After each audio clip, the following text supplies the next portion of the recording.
Kisah Nabi Sulaiman alaihi salam. Kisah ini disebutkan dalam Al-Quran, surat An-Naml ayat 16 hingga 44. Dalam kisah ini diceritakan bahwa Nabi Sulaiman berhasil menundukkan penguasa negeri Saba, yaitu Ratu Balqis, dengan segala kekuasaan yang dimilikinya atas izin Allah Subhanahu wa Ta'ala.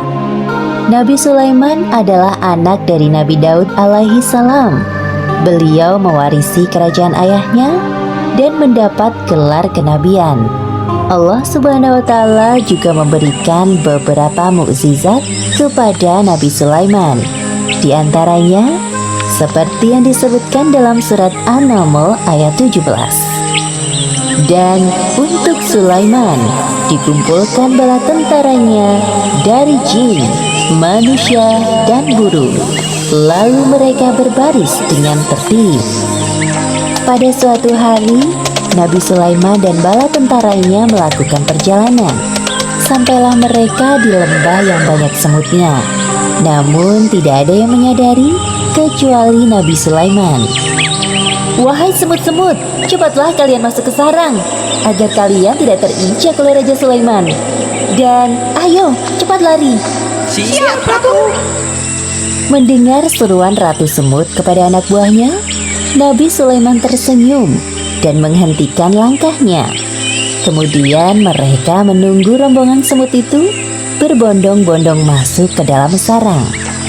Sebelum melanjutkan perjalanan, Nabi Sulaiman memeriksa tentaranya satu persatu. Ketika sampai di bangsa burung, Nabi Sulaiman merasa ada yang kurang. "Mengapa aku tidak melihat Hudhud? Apa dia tidak ikut dalam perjalanan kali ini?" "Wahai Raja Sulaiman, sebenarnya tadi Hudhud terbang bersama kita. Namun sekarang dia menghilang entah kemana." "Kemana perginya Hudhud? Awas saja dia datang tanpa membawa alasan yang masuk akal. Akan aku hukum dia nanti." Untungnya, tak lama kemudian, burung Hudhud datang. "Dari mana saja kau, Hudhud?" "Maafkan hamba karena pergi tanpa izin, wahai Raja Sulaiman.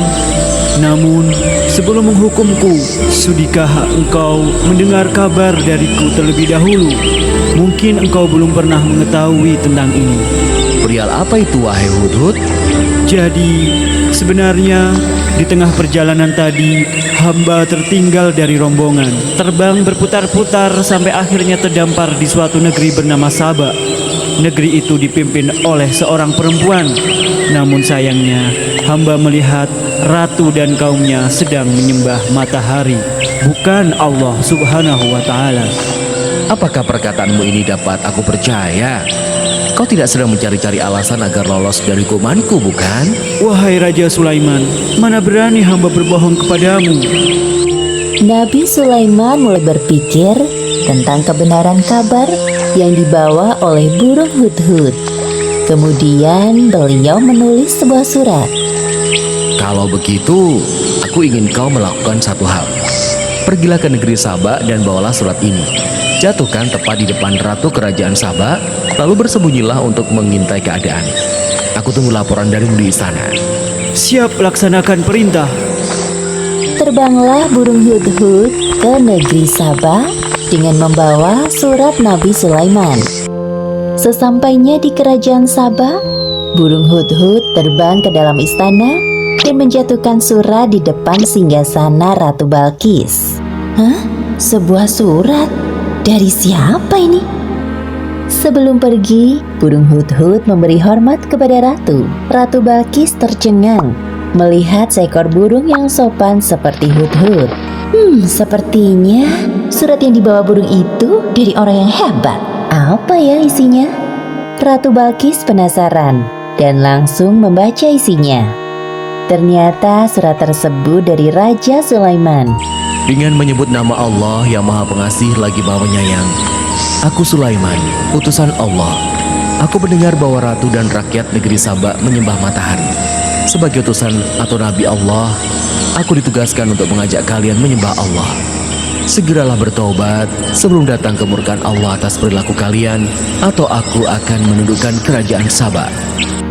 Selesai membaca surat itu, Ratu Balkis mengumpulkan para penasehat kerajaannya. Wahai para penasehatku, aku mendapatkan surat dari raja bernama Sulaiman. Bacalah surat ini dan katakan pendapat kalian. Ratu Balkis memberikan surat dari Raja Sulaiman kepada para penasihatnya. Setelah membaca surat, raut wajah mereka tampak marah. Jadi, apa pendapat kalian mengenai isi surat ini? Sepertinya Raja Sulaiman mengajak kita untuk berperang. Kita jangan mau tunduk kepadanya. Jika kita tidak mau menuruti perintahnya, pasti dia akan memarahi kerajaan Sabak. Namun jangan khawatir wahai ratu, pasukan kita siap jika harus berperang melawannya. Yang hamba pernah dengar, beliau adalah seorang raja yang memiliki kekuasaan tidak terbatas. Manusia, jin, dan bangsa burung tunduk kepadanya. Semua keputusan kami serahkan kepadamu, wahai Ratu Balkis. Ratu Balkis mulai berpikir bagaimana cara menghadapi Raja Sulaiman. Ia tidak mau bertindak gegabah, apalagi musuhnya kali ini bukan orang sembarangan. Wahai penasehat, aku ada ide. Besok aku akan mengirimkan hadiah yang banyak dan mewah untuk Raja Sulaiman. Kita lihat tanggapannya. Siapa tahu beliau berubah pikiran. Keesokan harinya, utusan Ratu Balkis berangkat menuju istana Raja Sulaiman di Palestina sambil membawa hadiah yang banyak dan mewah. Sesampainya para utusan Ratu Balkis di hadapan Raja Sulaiman, Aku tidak perlu semua hadiah-hadiah ini. Apa yang Allah Subhanahu wa Ta'ala berikan kepadaku lebih dari semua ini. Pulanglah kalian, katakan kepada Ratu Balkis, apabila dia dan rakyat Sabak tidak mau menyembah Allah, maka aku dan bala tentaraku akan menghancurkan kalian. Baik, wahai Raja Sulaiman, akan kami sampaikan pesanmu kepada ratu kami. kedua utusan itu pulang ke negerinya dengan perasaan sedih dan takut. Mereka segera melaporkan apa yang terjadi dan pesan dari Raja Sulaiman. Kemudian, Ratu Balkis mencari cara lain untuk menghadapi Raja Sulaiman. Jika nekat berperang, jelas pasukannya akan kalah telak. Wahai para penasehatku, siapkan pengawal untukku. Aku harus turun tangan langsung kali ini untuk menemui Raja Sulaiman. Siap wahai ratu. Tak jauh dari istana, tampak burung hut-hut mendengar percakapan mereka. Ia segera terbang ke Palestina untuk melaporkan apa yang didengarnya kepada Raja Sulaiman. Nabi Sulaiman mendapat laporan dari burung hut-hut dan segera menyiapkan sebuah rencana untuk menyambut Ratu Balkis. Wahai para penasihat kerajaanku, siapakah di antara kalian yang sanggup membawa singgasana Ratu Balkis ke hadapanku? Hamba bisa melakukannya, wahai Raja Sulaiman. Seberapa cepat kau bisa melakukannya? Sebelum engkau berdiri dari duduk, singgasana Ratu Balkis akan hamba bawa ke sini. Wahai Raja Sulaiman, hamba bisa melakukannya sebelum engkau berkedip. Lakukanlah. Seketika itu juga, singgasana Ratu Balkis hadir di hadapan Nabi Sulaiman. Subhanallah, Maha Suci Allah.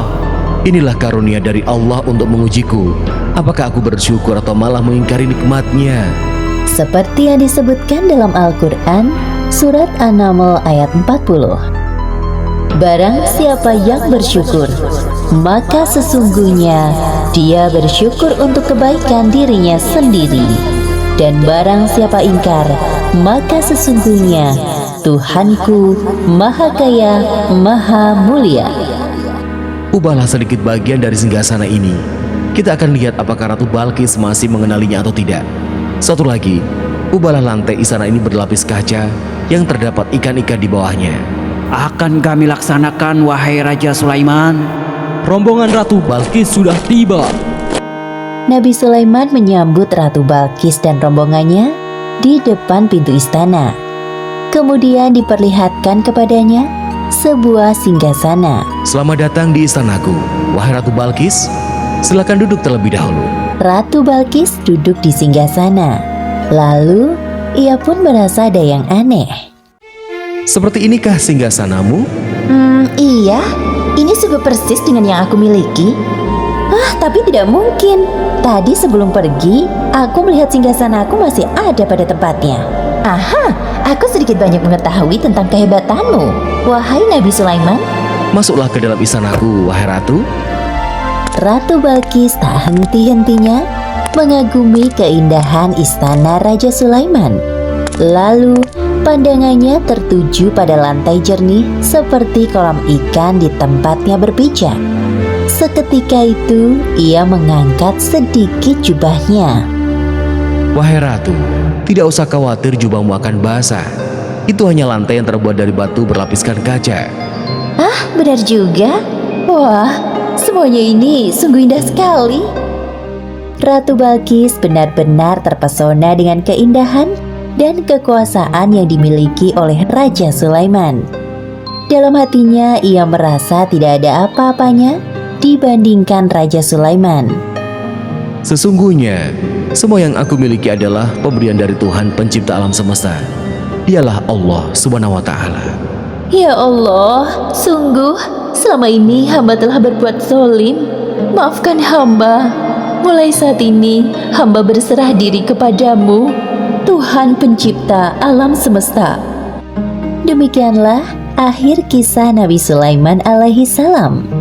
Beberapa pelajaran yang dapat kita ambil dari kisah ini diantaranya: pertama, hendaknya kita bersikap rendah hati dengan segala kehebatan yang dimiliki, seperti sikap yang dicontohkan oleh Nabi Sulaiman.